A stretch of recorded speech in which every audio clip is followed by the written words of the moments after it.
Bienvenue pour ce point spécial mi-terme 2022, les élections législatives de mi-mandat aux États-Unis.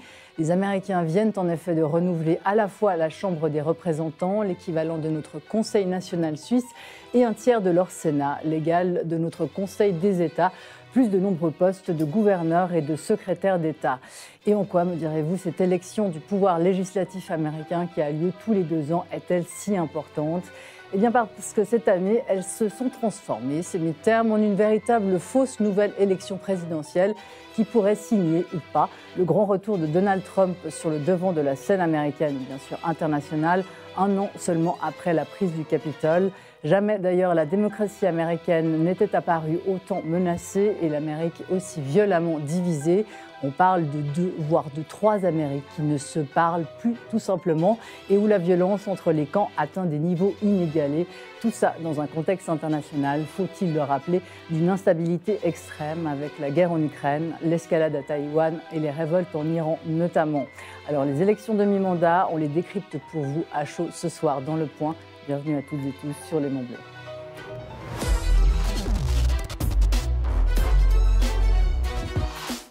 Et bienvenue à tous nos invités ce soir autour de cette table et en duplex du Valais.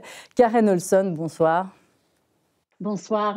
Merci infiniment d'être avec nous. Vous êtes membre des démocrates de l'étranger en Suisse. Les démocrates, c'est, on le rappelle, le parti du président en place, Joe Biden.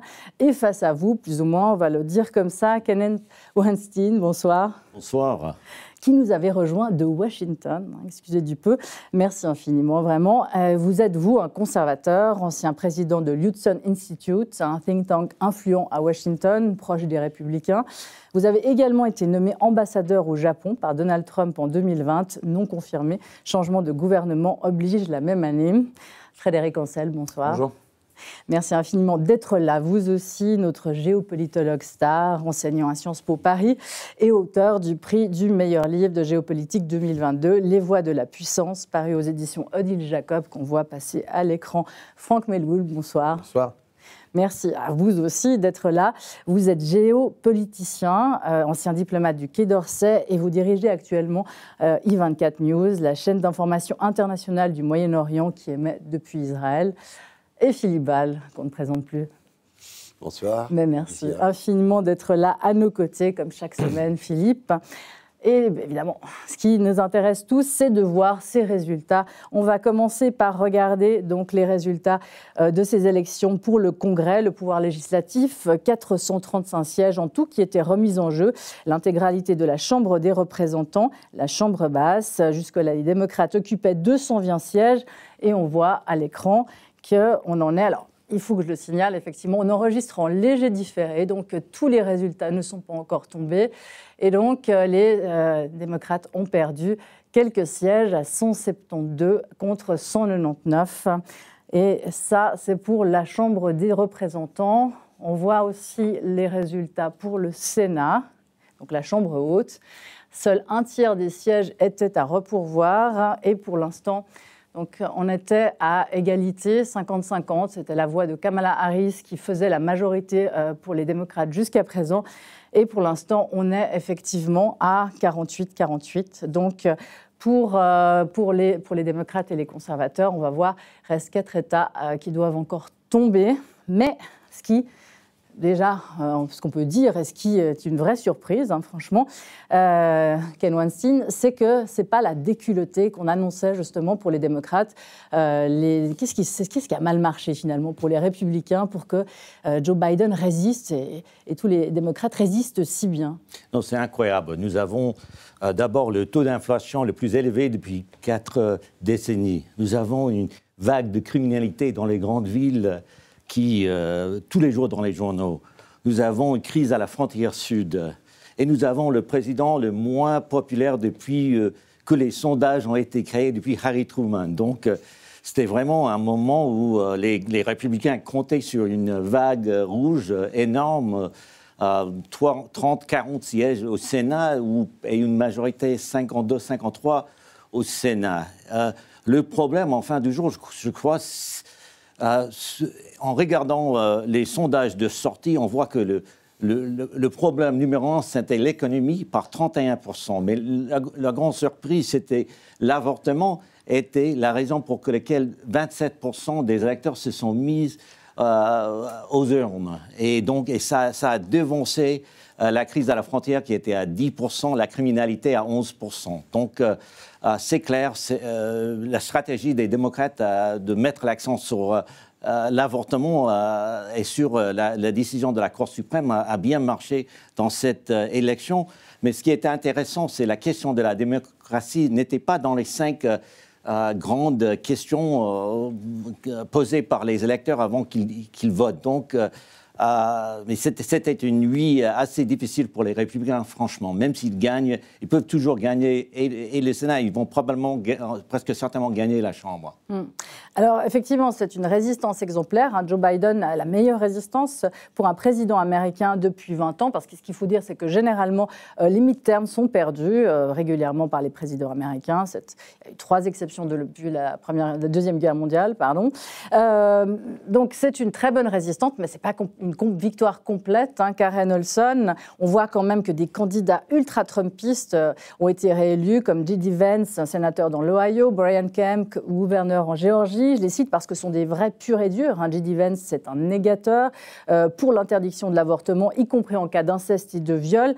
Vous perdez également dans le Wisconsin. Ça montre bien à quel point, Karen Olson, l'Amérique est vraiment fracturée en deux aujourd'hui, quasiment à 50-50. Je ne suis pas tout à fait d'accord avec vous que c'est ça qui démontre la division des Américains. Je pense qu'il suffit de regarder sur la carte et voir que on a donc à ce moment 48 sénateurs démocrates et 47 républicains. Voilà, donc on est divisé et on peut s'interroger sur les raisons pourquoi on est divisé et on peut toujours questionner d'où viennent les informations que reçoivent les électeurs et est-ce que les électeurs habitent sur 2 planètes différentes, si on veut ainsi dire, puisque les médias sont aussi divisés et effectivement, avec les médias sociaux et les médias tout court, on peut habiter dans une espèce de silo où on n'entend que le point de vue qu'on a déjà. Donc, moi, je regrette que beaucoup d'Américains de différentes perspectives ne se retrouvent plus en réalité, ne se contactent plus, ne parlent plus. En fait, ils se trouvent qu'en ligne où on est anonyme, on peut être anonymisé, où il y a des algorithmes qui favorisent la division et ça nous porte à un discours de haine. Et aux États-Unis, c'est très difficile de contrôler ceci puisqu'on a le premier amendement à la Constitution qui prône, qui protège le droit à la parole. Et donc, on se retrouve dans une situation où on voit, et on a vu le 6 janvier 2021, que le discours de la haine porte à la violence. Et donc, je sais que je suis allée très loin de votre question, mais ça ne me surprend pas du tout que le pays soit divisé. Ça, on l'a déjà vu dans d'autres élections. Ce que me réjouit aujourd'hui, c'est de savoir que alors que normalement, pendant les élections de mi-cours, de midterm, il y a une chute de participation des électeurs des 2 côtés de 20%. Cette fois, paraît-il, d'après ce que j'ai lu, on est dans une situation comme on était en 2018, lors du midterms sous président Trump, où il y a un grand ressort, un grand nombre de personnes, plus de ce qu'on aurait attendu, qui participent, qui votent. Et effectivement, je peux rejoindre M. Weinstein. Je n'utiliserai pas le même langage. Je dirais que le droit à la vie privée et donc le droit au choix des femmes, le droit de choisir ou non l'avortement comme possibilité est quelque chose, est un droit qui a été reconnu pendant 50 ans. Et le Cour suprême récemment a renversé cette décision. Et donc, ceci a encouragé pas mal de personnes, côté démocrate, à participer, pas mal de personnes qui que, effectivement, la question de l'avortement, c'est une question entre une femme et son médecin et pas une question entre une femme et les hommes ou femmes politiques qui la représentent. Alors, juste un constat, effectivement, la participation, on l'aura que quand il y aura les résultats définitifs, mais on voit manifestement qu'il y a une augmentation d'élection en élection, et c'est tout à fait paradoxal, Frédéric Ancel, parce que c'est le phénomène inverse de ce qui se produit en Europe. Il y a une hyper-radicalisation, mais en même temps, les Américains participent de plus en plus à la vie politique. Mais ce qui est une excellente nouvelle, qu'est-ce que c'est qu'une démocratie, sinon l'engagement des citoyens? Alors après, le problème, aujourd'hui aux États-Unis, c'est qu'il y a polarisation aux deux extrêmes. C'est vrai à l'extrême droite, on va l'appeler comme ça, du Parti républicain. C'est vrai aussi à la gauche du Parti démocrate, où on a affaire à un courant qu'on qualifierait de tiers-mondiste ou de wokiste extrêmement virulent. Mais néanmoins, ça signifie qu'il y a beaucoup plus d'engagement que ce qui prévalait jusqu'à présent. Écoutez, en moyenne, pour des élections présidentielles, on était sur 50% de votants, et pour les midterms, entre 40 et 45%. Là, depuis quelques années, ça augmente. Donc ça, je pense qu'on ne peut que s'en féliciter. Ça, c'est le premier point. Le deuxième point, mais je pense qu'on va y revenir, ne porte pas seulement sur la société américaine, mais sur l'extraordinaire solidité des institutions. Et il n'y a pas aujourd'hui de remise en cause massive, y compris chez la majorité, mais je parle sous le contrôle de M. Weinstein, des Républicains, il n'y a pas de remise en cause des institutions. C'est-à-dire qu'il faut toujours inverser le postulat. Oui, il y a eu un 6 janvier catastrophique parce qu'il disait quelque chose. La crise du Capitole. Absolument. Oui, il y a un complotisme extrêmement, de plus en plus enraciné, très grave, et une dévalorisation du savoir et des réalités chez une partie des électeurs américains, entre parenthèses, c'est vrai aussi en Europe. On le voit en Europe, et alors au Moyen-Orient, je ne vous en parle même pas. Donc, ok, mais ça touche maintenant la démocratie américaine aussi, mais les institutions censées justement, depuis au moins Washington et ses camarades, depuis plus de 2 siècles, censées limiter les passions, les pulsions, et notamment les mauvaises passions humaines et les plus populistes d'entre elles, ça fonctionne. Et ça, c'est quelque chose, me semble-t-il, qu'on ne peut pas évacuer d'un revers de main. Est-ce qu'il y a un mot à dire quand même des sondages, Franck Meloul? Parce que c'est vrai qu'on aime bien taper dessus, mais là, encore une fois, ils se sont trompés. Enfin, manifestement, ils ont annoncé ni l'élection qui s'est produite cette nuit, ni le fait même que l'avortement soit revenu vraiment en force dans les choix d'une partie des Américains, ce qui était dit comme plus du tout, comme totalement anecdotique, même pendant ces dernières semaines. Donc, qu'est-ce qu'on peut dire en quelques mots de Je pense que c'est pas exclusif à l'Amérique. Amérique, non. Mais ils avaient déjà annoncé Trump. Comme l'a dit très justement Frédéric, ça fait partie de la vie démocratique. Je crois que là, ce qui s'est passé cette nuit, en tout cas au regard des résultats tels qu'on les a à cette heure-ci, c'est qu'on attendait un double référendum. Un référendum vis-à-vis de Joe Biden, pour savoir à ce stade s'il pouvait continuer tranquillement et sereinement son mandat pour se représenter, puisqu'il a déjà annoncé qu'il le ferait. Et puis un deuxième référendum vis-à-vis de Trump, pour savoir s'il était en mesure de faire un retour et d'effacer ce 6 janvier qui fait couler beaucoup d'encre, en tout cas dans la presse américaine et la presse internationale. Et force est de constater que les deux ont perdu. Les deux ont perdu parce que Joe Biden, empêtré dans la situation économique, bien qu'il y ait un plein emploi record, que le taux de chômage baisse, eh bien les Américains lui en veulent de ne pas incarner la force pour pouvoir contrer cette vague d'inflation. Et ça, c'est quelque chose qu'il paye aujourd'hui. Et puis, de l'autre côté, parce qu'il est aussi dans le déni. Il est dans le déni en mettant la faute sur la pandémie, en mettant la faute sur Vladimir Poutine et la situation en Ukraine. Tout le monde aujourd'hui met la faute sur la situation en Ukraine et Vladimir Poutine. Oui, absolument, mais c'est pas la solution que les Américains attendent. En tout cas, et l'explication qu'ils attendent. Et puis Trump, alors on est loin du tsunami, on est plutôt dans une vaguelette, en tout cas au regard des cartes que vous avez présentées. Et là aussi, ce qui est intéressant d'analyser au regard des premiers résultats, c'est que les supporters de Trump, apparemment, ont perdu. Ils se sont plantés. Il faut le dire vite, parce que justement, ça sera la question qu'on va aborder. Et on voit émerger des candidats potentiels dans le camp républicain. On parle beaucoup, on a l'impression d'être dans un remake de la série à la Maison-Blanche, mais on parle de Ron DeSantis ce matin dans beaucoup de médias internationaux comme étant un potentiel candidat et adversaire à Donald Trump.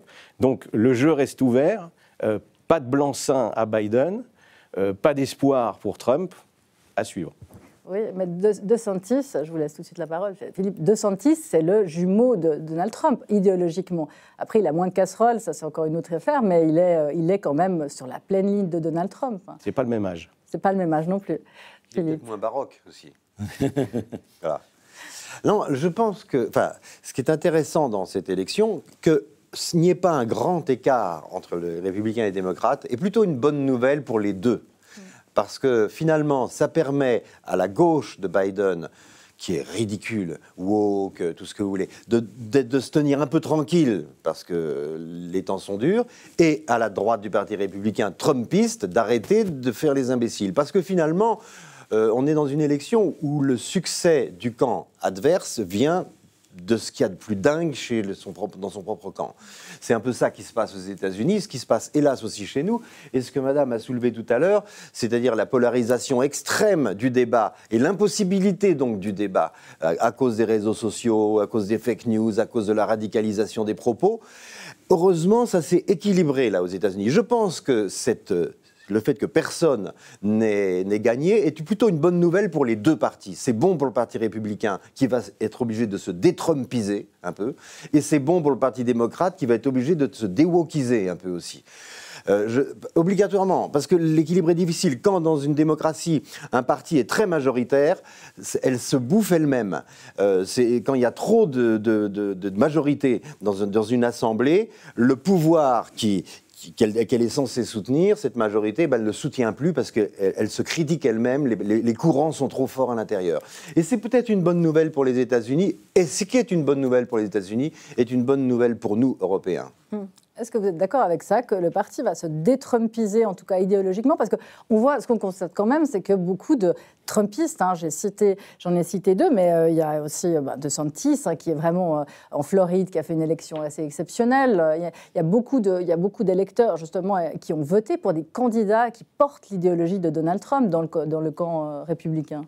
Oui, effectivement, je suis en général d'accord avec Philippe, mais ce que je dois dire, donc, pour moi, le grand gagnant hier soir, c'était Joe Biden, c'est clair. Il n'a pas, donc, c'est sûr, il n'était pas humilié, il a fait nettement mieux qu'Obama et Clinton au mi-mandat, c'est clair.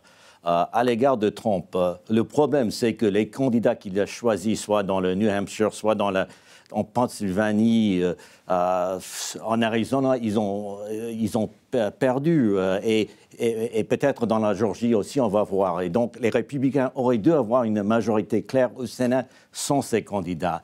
Ils ont choisi des candidats préférés par Mitch McConnell. Maintenant, on a une bataille au centre du parti qui se pose le leader de la majorité ou peut-être la minorité au Sénat, Mitch McConnell, contre Donald Trump.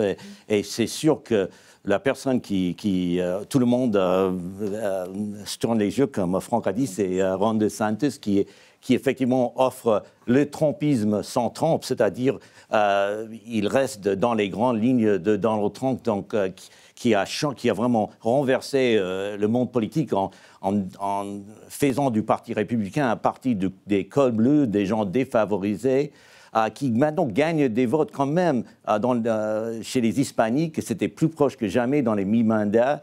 Mais c'est pas clair. Hein. Oui.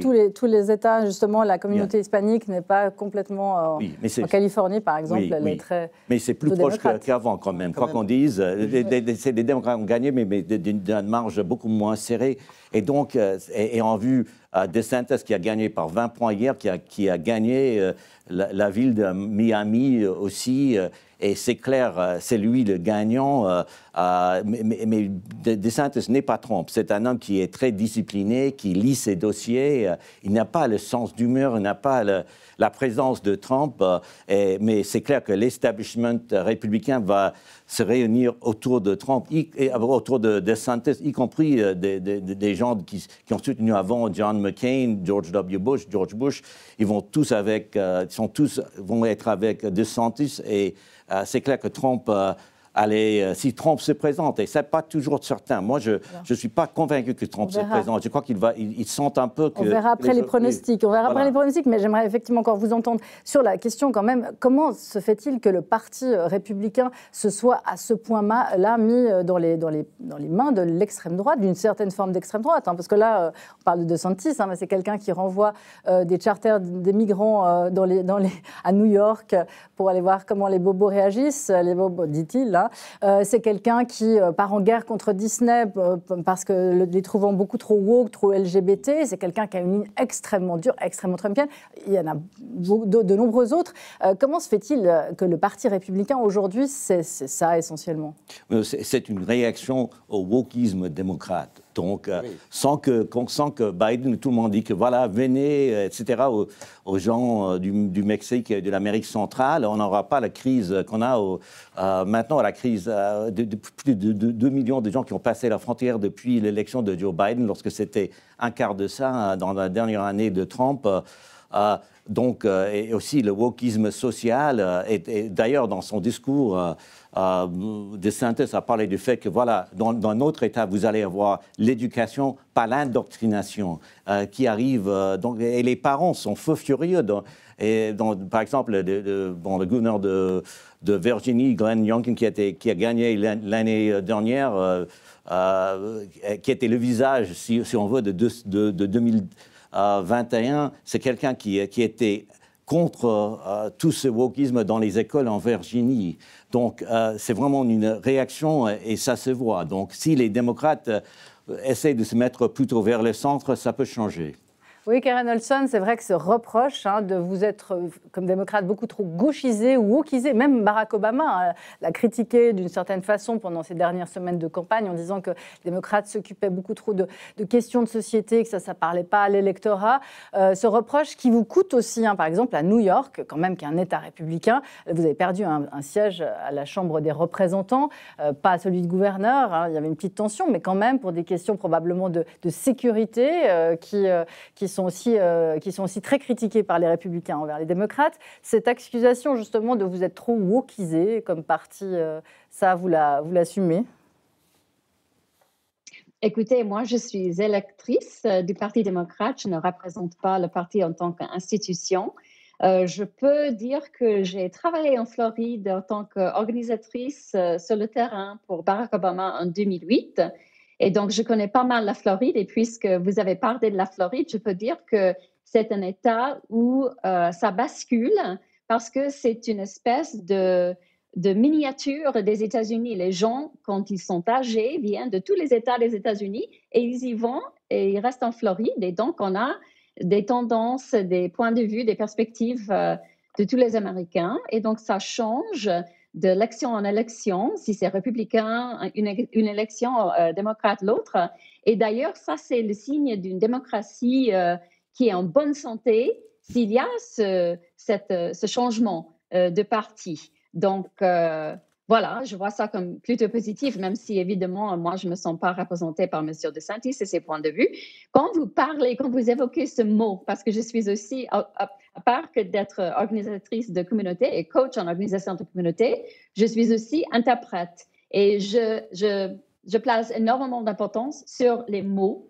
Et j'entends, et vous, autant que journaliste, les journalistes sur l'étage là, et aussi M. Weinstein, quand vous parlez du wokisme, on dirait que vous parlez de quelque chose qui fait peur, alors que je ne comprends pas quelle est cette peur, et j'aimerais le savoir.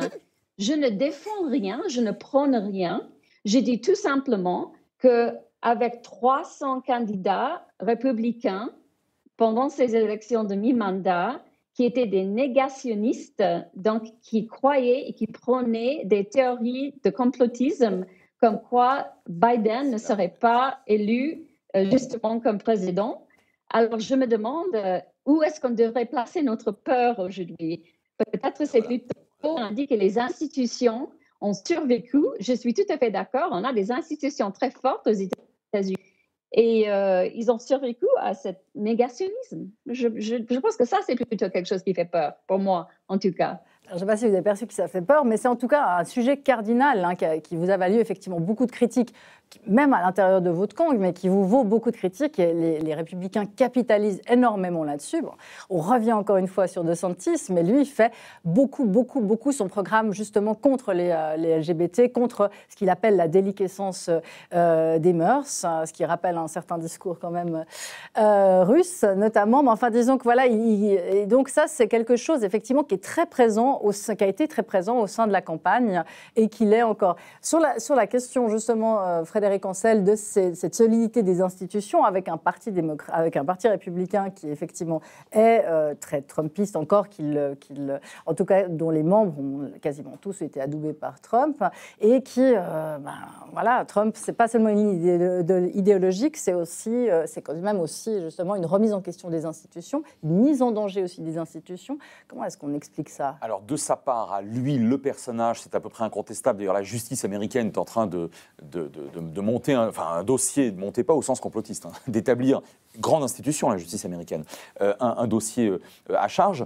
Au fond, est-ce que la majorité des votants ou des simples sympathisants républicains aujourd'hui, même s'ils apprécient tout ou partie de la manière dont Trump s'exprime, tout à l'heure vous avez évoqué à juste titre une aura, une forme de humour, bon franchement on apprécie ou pas, mais enfin en tout cas une personnalité qui renverse la table, est-ce que lorsqu'on est républicain aujourd'hui et qu'on a voté pour le Parti républicain, on irait jusqu'à abattre les institutions ?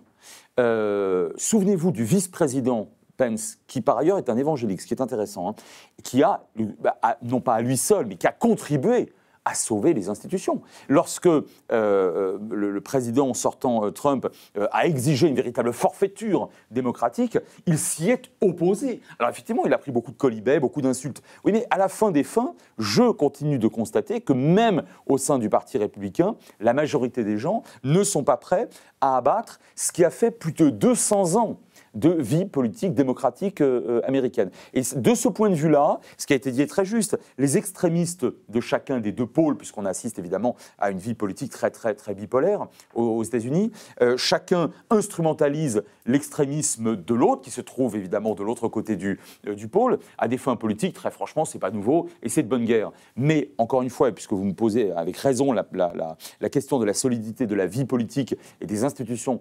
démocratiques américaines, je ne vois pas, surtout depuis hier soir, depuis ce matin, je ne vois pas très bien en quoi, qu'est-ce qui remettrait en cause non pas mon optimisme, mon réalisme, hein, c'est-à-dire consistant à rappeler qu'aujourd'hui, on a affaire à une démocratie extrêmement vivante. Philippe, vous vouliez... Oui, alors dans ce qu'a dit Madame, il y a exactement le fond du problème. C'est-à-dire que nous, notre wokisme, il n'existe pas. Ce qui existe vraiment, c'est la radicalisation de Trump, la radicalisation du Trumpisme, c'est vrai. D'ailleurs, ça a fait perdre ces élections. L'avortement, c'est un retour de boomerang de Trump. Si le Parti républicain ne marche pas aujourd'hui, c'est parce que Trump est rentré en campagne. S'il n'était pas rentré en campagne, le Parti républicain aurait fait sans doute plus de voix. Ça peut-être que le Parti républicain va devoir faire un examen de conscience dans les jours qui viennent et se dire, bon, analysons l'affaire. Donc, ce que dit Madame est vraiment intéressant. Le wokisme, ça n'existe pas. Le problème, c'est la déloyauté de l'extrême droite américaine vis-à-vis des institutions américaines. Et à l'extrême droite américaine, on dit, notre déloyauté n'existe pas, ce qui existe, c'est le wokisme. Donc, impossible d'en parler, puisque ça n'existe pas. Il y a une dénégation des deux côtés. Alors que, Madame, il y a un vrai problème. Non, mais s'il y a un vrai problème, vous ne pouvez pas nier qu'il y ait un vrai problème. Des deux côtés, des deux extrêmes sont insupportables pour la démocratie.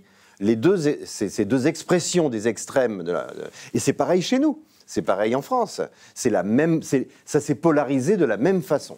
Karen Olson, les démocrates n'ont pas... Je peux me permettre de prendre la parole, voilà, puisque moi je vous ai dit en parlant tout à l'heure que je nie pas qu'il y a quelque chose qui s'appelle woke qui existe, et si vous voulez attacher un isme à ce mot pour faire peur, très bien, c'est votre choix, mais si je regarde dans le dictionnaire qu'est-ce que ça veut dire et d'où ça vient, je vois sur Wikipédia que woke c'est un adjectif en anglais qui veut dire une personne qui est avertie qu'il existe de la préjudice et de la discrimination sur base raciale.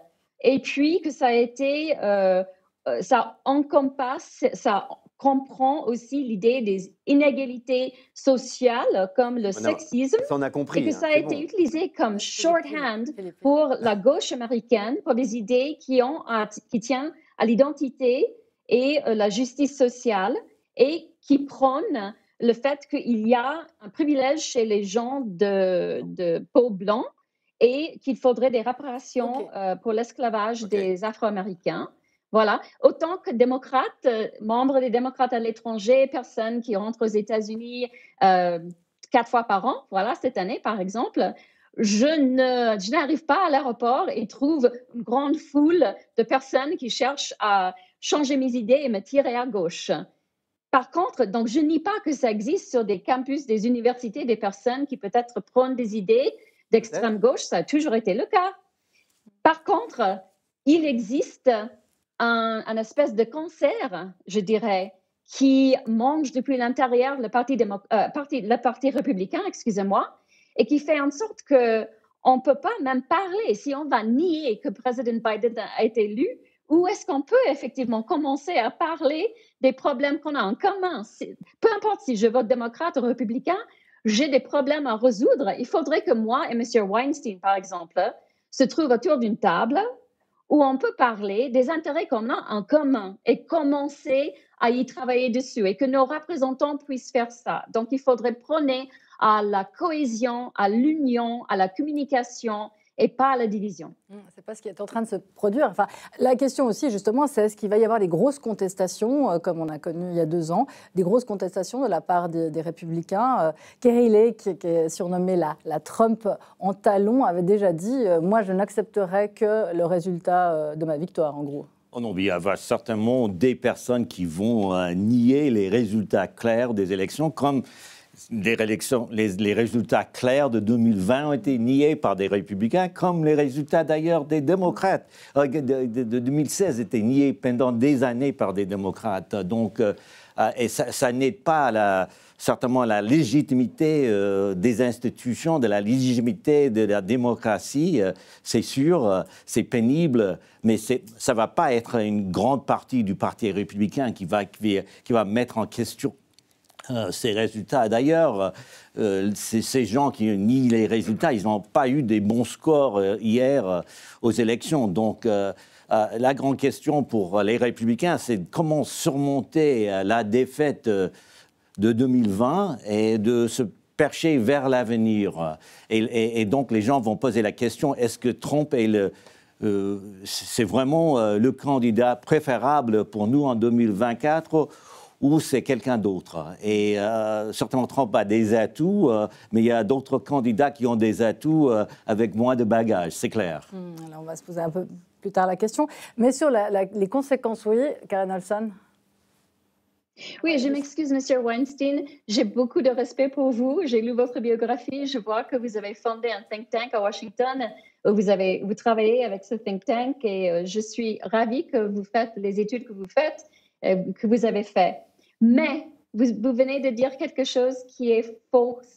Vous avez dit que les démocrates en 2016 ont nié l'élection de Donald Trump. Non, pas du tout. Moi, j'étais une des organisatrices des marches des femmes à niveau international. Ce que les démocrates ont fait en 2016, c'était d'être déçus et étonnés que Donald Trump ait pu être élu comme républicain et comme président des États-Unis.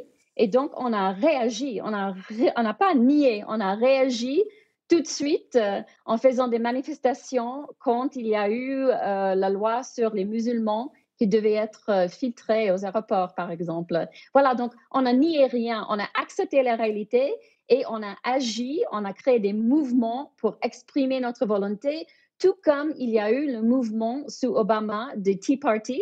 Et donc, au niveau local, il y avait des gens, côté républicain, qui s'habillaient comme si c'était l'ère coloniale et qui prônaient leur point de vue. Donc, on a le droit à la parole, le premier amendement de la Constitution. On s'est exprimé, on n'a rien nié. Voilà, je voulais juste tout simplement dire qu'est-ce qu'il avait été et pas laisser passer quelque chose comme ça. Mais c'est vrai que ça n'a rien à voir avec le fait de marcher sur le Capitole. Oui, ça j'ai pas dit qu'ils ont marché sur le Capitole, mais j'ai même entendu Hillary Clinton il n'y a pas très longtemps en disant que voilà, Trump a été élu grâce au vote. Grâce à George Bush. Oui, mais elle l'a pas contesté. Elle l'a pas justement. Non, mais elle a pas fait elle a recours. dit que c'était les Russes qui se sont ingérés dans notre démocratie, etc.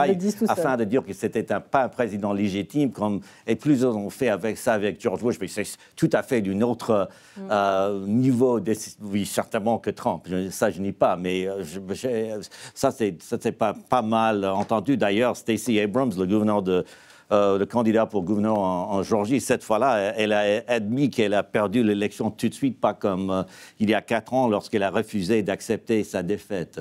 Oui, et puis là, il y a quand même eu 2 tiers des membres du Congrès qui ont refusé, républicains, qui ont refusé de signer justement la présidence de Joe Biden. Enfin, je veux dire, on n'est pas tout à fait dans le même rapport. Oui, non, pas tout à fait, mais il y a quand même. Alors, pour avancer un peu, justement, une des grandes questions qu'on se posait alors, avant ces élections, mais qu'on se pose toujours, c'est quid aussi de la politique étrangère. On va faire un petit chapitre justement sur ce que va devenir la politique étrangère de Joe Biden, parce qu'on a entendu beaucoup des républicains, Frédéric Ancel, on a entendu les républicains qui justement disaient maintenant, notamment sur l'Ukraine, on va arrêter, on va se recentrer sur nous et on va se recentrer peut-être sur la Chine.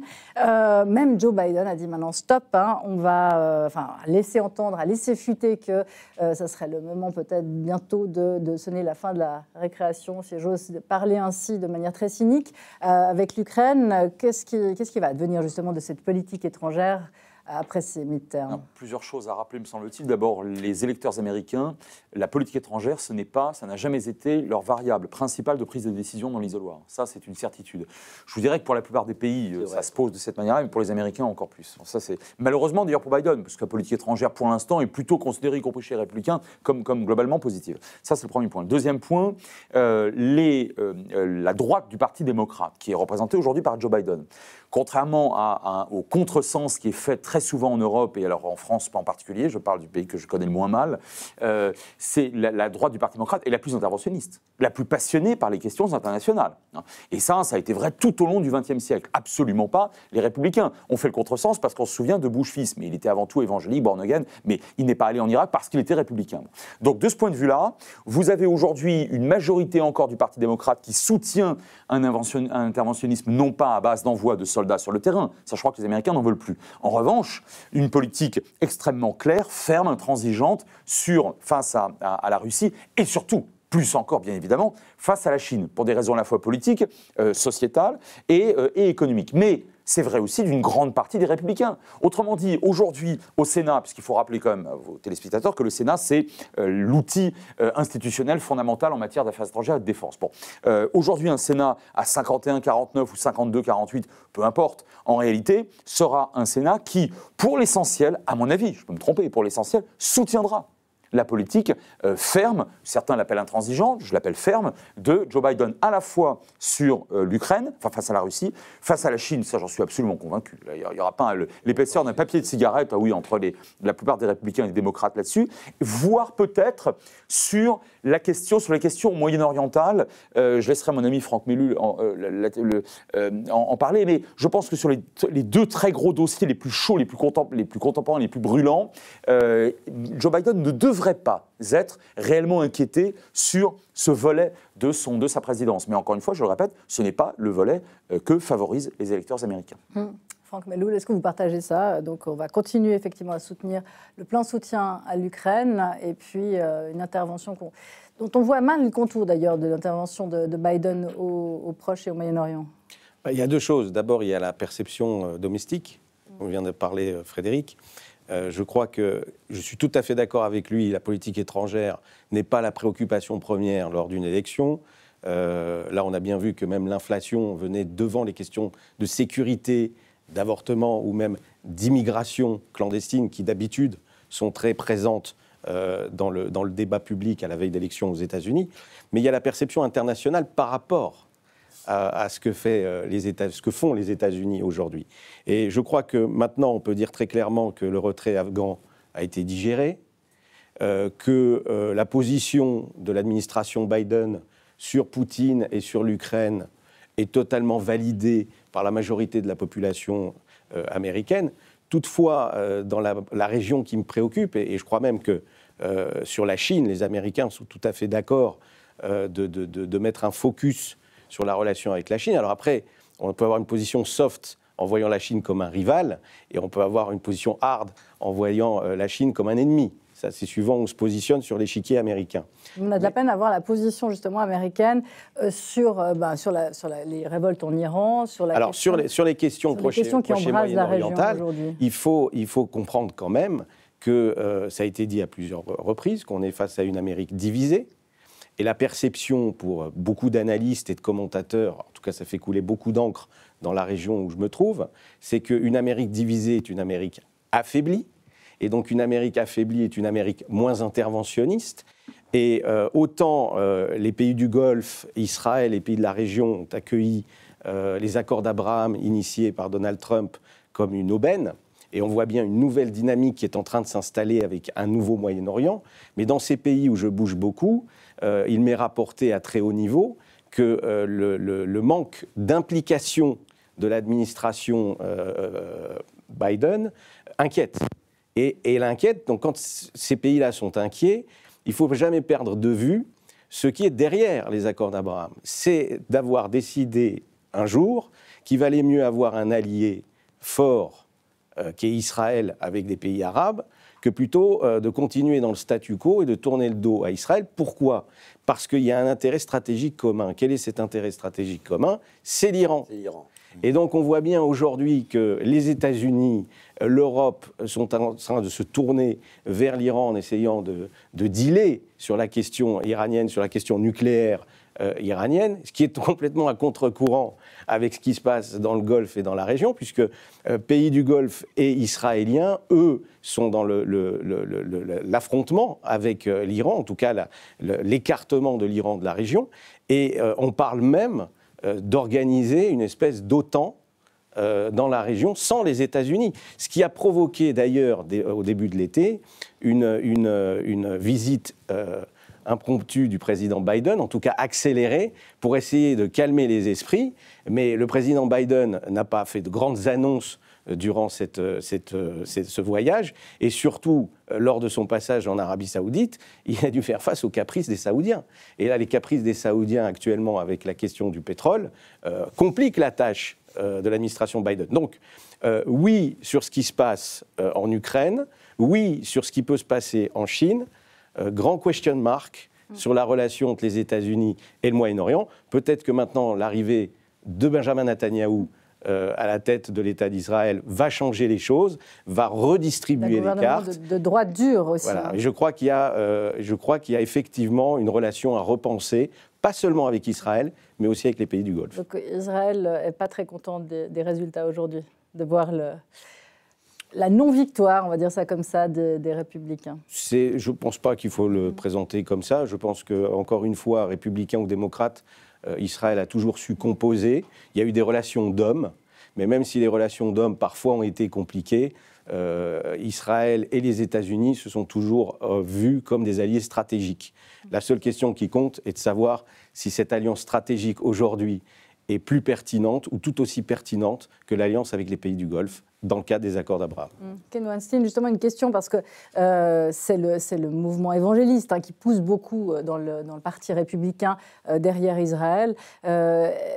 Jusqu'à quel point il a la main mise justement sur le parti républicain aujourd'hui, ce mouvement évangéliste ? Le mouvement évangéliste est certainement partie importante de la base du parti républicain. Et certainement, c'est la raison pour que le Parti républicain soit un parti très pro-israélien, c'est clair. Donc, le vote juif est largement un vote démocrate, gauche sociale, très concerné, par exemple, par les questions de droit d'avortement, etc. Mais de toute façon, Biden, à l'égard d'Israël, il n'a pas juste parce que maintenant, il n'a pas choisi de suivre tout à fait la politique de Barack Obama. la politique de Barack Obama était effectivement d'essayer de remettre l'Iran au centre du Proche-Orient afin de limiter l'influence de ce qu'il voyait comme l'extrémisme sunnite. Et donc, il a tourné le dos d'Israël, Obama, d'une certaine manière. Biden, il est là en train de gérer la situation, pas très, comme Franck a dit, pas dans une manière tout à fait compétente. Donc, les relations avec l'Arabie saoudite, important pour les alliés, important pour les États-Unis et aussi important à l'égard de vue du prix du pétrole, très mal géré depuis le début chez Biden, donc avec critique forte, ensuite tentative effectivement de se rallier à côté de l'Arabie saoudite, mais ce qui compte enfin, c'est l'alliance sunnite israélienne qui maintenant est la force principale au Proche-Orient. Et il reste de savoir si Joe Biden et son équipe vont faire quelque chose pour aider la renaissance démocratique en Iran, qu'on voit les femmes dans les rues qui demandent leur liberté d'expression, leur liberté de se comporter comme elles le veulent. Et donc, c'est ça une grande question qu'on doit se poser. Comment aider les jeunes filles dans les rues de l'Iran pour l'instant? Karen Olson, c'est vrai que ça, c'est une grande question qu'on se pose. Même dans nos rêves les plus délirants, on se dit mais pourquoi la CIA n'intervient pas en Iran? Pourquoi est-ce qu'elle n'encourage pas les mouvements de révolte? Elle qui saurait tellement bien défaire des gouvernements de par le monde depuis des décennies. Pourquoi est-ce que justement la politique de Joe Biden en matière justement sur la question iranienne notamment paraît si retenue? D'autant plus que vous êtes justement une grande défendresse des droits des femmes. Oui, tout à fait. Et ça me crève le cœur que ces femmes en Iran qui manifestent leur droit à décider pour elles-mêmes, à leur agency, donc qu'elles soient victimes de ce régime. Je demande à M. Weinstein qu'est-ce qu'il propose, parce que sûrement, il n'est pas en train de proposer une intervention militaire. Hein. Donc, qu'est-ce qu'il propose que fasse le département d'État, soit sous une présidence démocrate, soit sous une présidence républicaine, pour aider les personnes dans la rue? Alors, je vais peut-être vous poser la question effectivement un peu plus large aussi. On a vu, il y a eu le chaos d'Afghanistan, et puis après, il y a eu la ligne très musclée que Joe Biden a adoptée en matière de politique étrangère. Là, il commence. Est-ce qu'il va entendre justement pour les 2 ans qui vont venir? Est-ce qu'il va entendre aussi la tendance des Américains à se dire maintenant on aimerait s'occuper un peu plus de nous, de nos sous, de comment est-ce qu'on va surmonter cette crise, une inflation à presque 10, et recentrer un peu justement sa politique sur les États-Unis? Je comprends maintenant le fond de votre question parce qu'on est parti de l'Ukraine et puis on est allé au Moyen-Orient. Effectivement, la question, c'est dans la vision du Parti démocrate et du président Biden, quel rôle aura la politique étrangère dans les prochains 2 ans. Je ne suis pas bien placée pour commenter ceci. Tout ce que je peux vous dire en tant qu'Américaine à l'étranger, c'est qu'aux États-Unis, il y a 25% de la population, et ça inclut les militaires, qui ont des passeports. Donc, il n'y a pas une énorme conscience de la part de tous les Américains de l'importance de la politique étrangère pour les cercles des Américains qui sont concernés et qui regardent ça quand ils votent. Je dirais que le principe qui unit le droite et le gauche, c'est que puisque nous, on est un pays qui est né d'une révolution pour notre autodétermination, nous, républicains et démocrates, nous, peuple américain, nous soutenons l'autodétermination des Ukrainiens, par exemple, et cela se traduit par une aide militaire. Voilà. Mais une aide militaire qui a un certain retenu dans la mesure où c'est une... Et un deadline. Non, c'est une partie du monde où il y a un équilibre très délicat. Quand l'Union soviétique a cessé d'exister en 1991 et on a vu la création de la communauté des États indépendants, et on voit maintenant que ces États s'éloignent depuis des années les uns des autres, et on voit une ingérence, une invasion d'un pays par un autre. Évidemment, en tant qu'Américaine, notre réaction, c'est de vouloir aider les personnes qui n'ont, dont le droit à l'autodétermination est en train d'être niée et il y a l'utilisation de la violence. Excusez-moi de vous couper, mais il nous reste très peu de temps et effectivement, on a parlé de Donald Trump avec ou pas DeSantis, enfin une concurrence qui se dessine au sein des républicains, au sein des démocrates, parce que ce qui ressort aussi très fort, c'est que l'impopularité de Joe Biden, alors peut-être que c'est un plébiscite ou un référendum contre Donald Trump, mais en tout cas, ce n'est pas un plébiscite pour la personne de Joe Biden. Va-t-il rester sera-t-il candidat et par qui sera-t-il remplacé qui sera le candidat justement pour 2024 Aujourd'hui, on ne voit pas très bien qui se profile. Karen Olson.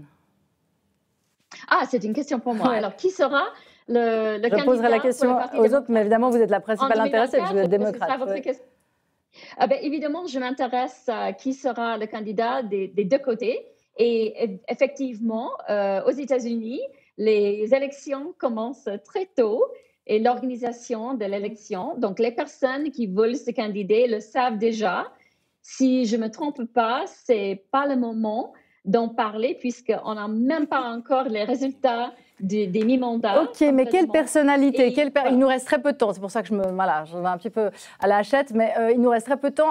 Quelle personnalité se profile Kamala Harris, qui est la vice-présidente, on ne sait plus où elle est, on sait même pas, on n'a pas de nouvelles, on ne sait pas si on la sort encore. Quelle personnalité forte chez les démocrates, outre Joe Biden, sont là pour exercer la relève. Chez les démocrates, chez les républicains, ça paraît à peu près clair, mais chez vous, ça l'est moins.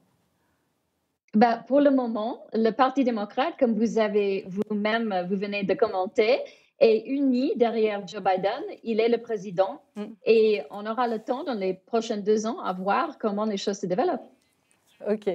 Alors, tout petit tour de table sur cette question-là. Est-ce que 2024 et les mois et les années à venir vont être justement un débat Biden-Trump, ou bien est-ce qu'on va avoir un renouvellement éparpillé assez vite parce qu'on a très peu de temps pour il faudrait vraiment demander à Madame Irma, mais vous ne l'avez pas invitée, je crois, aujourd'hui. Mais non, mais je ne plaisante pas. C'est-à-dire qu'aux États-Unis, je reviens sur la force de la démocratie américaine, quelques mois avant le début des primaires démocrates, il y a une douzaine d'années de cela, personne n'envisageait Barack Obama. Et vous pouvez tout au long du XXe siècle, et je vous fais grâce du XIXe, trouver des exemples de gens qui sont devenus présidents et qui a priori étaient alors soit peu connus, soit en tout cas pas sur les rangs, quelques mois seulement, encore une fois j'insiste, avant les primaires. Maintenant, Joe Biden, il est quand même manifestement, physiologiquement, relativement fatigué, son aura est mitigée. Quant à Trump, on a bien vu hier et aujourd'hui que finalement, il n'est même du côté républicain pas si plébiscité que cela. Oui, donc ce sera la conclusion. Malheureusement, on n'a pas eu le temps effectivement de parler de l'état de Joe Biden, mais il faut maintenant rendre l'antenne. Donc le point spécial midterm, c'est terminé. Ce qu'il faut retenir, c'est que la déculottée des démocrates n'a pas eu lieu. Joe Biden et son gouvernement résistent, tiennent le coup, même si évidemment il y a une perte accusée à la Chambre des représentants. La Chambre basse devrait être, les démocrates devraient conserver la Chambre haute. L'avortement aussi omniprésent. Et voilà, merci à tous nos invités ce soir, donc Ken Weinstein, Karen Olson, Franck Melloul, Frédéric Ancel et Philippe Val. La semaine prochaine, nous retrouvons mercredi pour parler Coupe du Monde et foot. Mais cette fois, nous allons balayer devant la porte de ce sport qui n'a pas attendu le Qatar pour être une affaire de très gros sous et d'enjeux politiques majeurs, qui connaît même quand il se déroule hors des pays qui appliquent la charia de gros problèmes de racisme, d'homophobie, de violence et d'absence d'égalité des sexes. Le foot, un sport pour tous, vraiment, ce sera mercredi prochain à 20h dans Le Point. En attendant, on vous souhaite une excellente soirée et une très bonne semaine à toutes et tous.